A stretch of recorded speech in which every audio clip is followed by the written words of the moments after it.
Horas e 54 minutos. Tá aí, então, novidades com o Murilo Fagundes, essa possibilidade, então, de um encontro até presencial entre o presidente Lula e Donald Trump, desde que não aconteça nos Estados Unidos, né? Então, entre aspas, para não ser no território inimigo, um encontro num lugar neutro, onde eles possam ali, em condições iguais, colocar os seus pontos nessa mesa de negociação.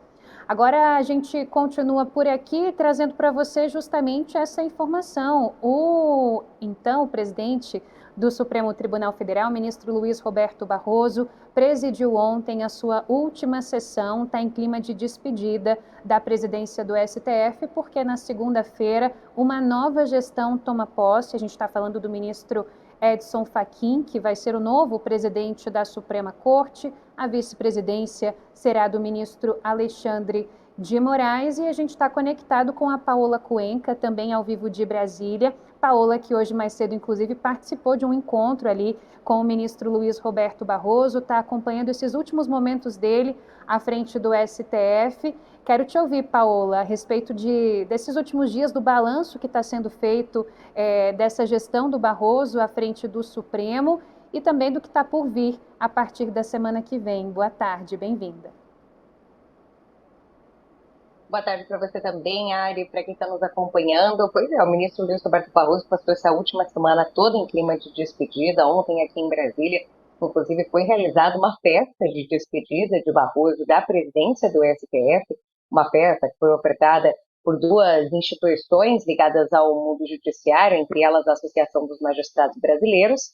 E, inclusive, hoje de manhã, o ministro se reuniu com jornalistas de diferentes veículos que são setoristas, como a gente costuma falar aqui, né, pessoas que cobrem um poder específico, no meu caso aqui o STF, justamente para ter uma última conversa dele enquanto presidente do STF. E, bom, Barroso falou que a única frustração dele a respeito dessa presidência, uma gestão que durou os últimos 2 anos, foi o fato dele não ter conseguido pacificar o país.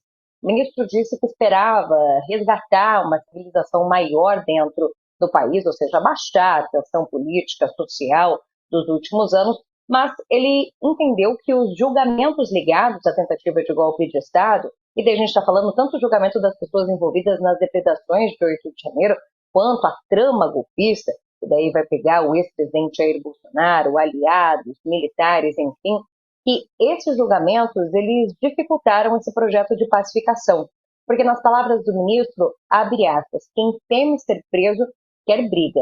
Nesse sentido, o ministro, então, lamenta o fato de não ter conseguido alcançar uma pacificação maior, que era um desejo dele, e diz que sai da presidência, porém muito satisfeito com os casos que foram julgados, com trabalhos que foram implementados, diversos trabalhos feitos aqui dentro do Poder Judiciário, seja de questões que podem parecer simples, como ter ali as definições de julgamentos importantes, uma linguagem mais acessível para a população, parte do site do STF explicando essa situação. A gente lembra, inclusive, que o Luiz Roberto Barroso, por ter sido presidente do STF nesses últimos 2 anos, também ficou à frente da presidência do Conselho Nacional de Justiça, que é o órgão que justamente trata da magistratura brasileira, que pode analisar penalizações, por exemplo, e foi à frente do CNJ, que, por exemplo, ele implementou um trabalho de bolsas de estudo para pessoas negras que são candidatas à magistratura. Também aplicou uma série de regras de tentativa de inclusão, de diversidade dentro do quadro da magistratura, para ter mais mulheres e pessoas negras atuando como juízes e juízas em todo o Brasil. Barroso, ao fazer essa conversa de 1 hora com os jornalistas, também pontuou a questão de como vai ficar o futuro dele, porque, olha, há meses existem especulações aqui nos bastidores do STF de que Barroso pode se aposentar antecipadamente. A aposentadoria dos ministros, do STF, com a idade máxima que eles podem permanecer aqui, é 75 anos de idade. Barroso tem 67, ou seja, ele poderia permanecer aqui no tribunal até 2033, se minha matemática não está falhando. Mas existe esse boato de que ele pode se aposentar. Na conversa de hoje, o Barroso disse que não tem intenção de deixar o Supremo prontamente. Ele recebeu convites de universidades americanas para passar temporadas por lá. Ele já estudou tanto em Yale quanto em Harvard, então tem esse relacionamento acadêmico com algumas universidades do país, mas hoje está com o visto revogado, então é um projeto que fica para o futuro. Ele diz que prontamente não quer deixar o Supremo, mas também não deu uma resposta de fato sobre se aposentar antes dos 75 anos de idade ou não. Disse que não está dizendo nem que pretende, nem que não pretende. Algo que está ali um mistério colocado nesse radar, Ari.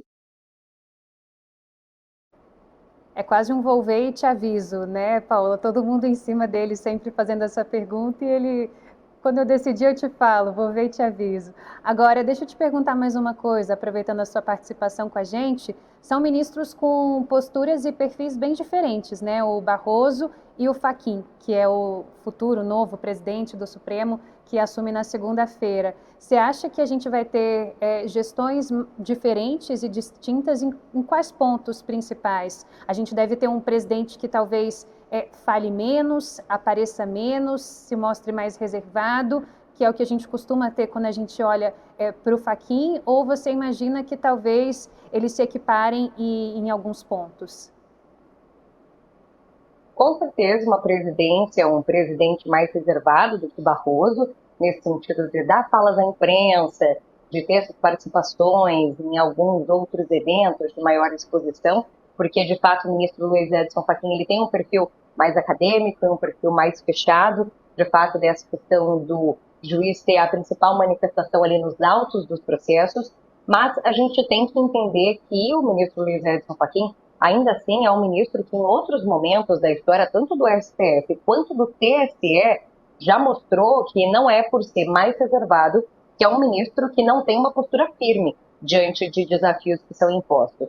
Por exemplo, eu lembro que à frente do Tribunal Superior Eleitoral, o ministro Luiz Edson Fachin já estava enfrentando aquele momento de tensão na época com o governo do então presidente Jair Bolsonaro, com a questão das Forças Armadas, participando do trabalho que era feito sobre as urnas eletrônicas. Em dado momento, Fachin deu aquela frase dizendo que as eleições eram coisas de forças desarmadas, dando um claro recado de que não cabia às Forças Armadas querer determinar como aconteceria o processo eleitoral. As Forças Armadas, que inclusive estavam ali com o chefe naquele momento, o chefe das Forças Armadas, o principal chefe, o ex-presidente, então presidente Jair Bolsonaro. Ao mesmo tempo, Fachin também é um ministro que é muito ligado a pautas de direitos humanos. Por exemplo, Fachin há pouco tempo, na conclusão da chamada ADPF das favelas, que tratava da violência e da letalidade policial no estado do Rio de Janeiro, ele foi o relator, ele trouxe inclusive esse voto falando sobre a gravidade da violência praticada ali no estado do Rio de Janeiro. Ele também foi o relator do processo que tramitou por anos aqui no Supremo Tribunal Federal, que tratava do marco temporal para a demarcação das terras indígenas.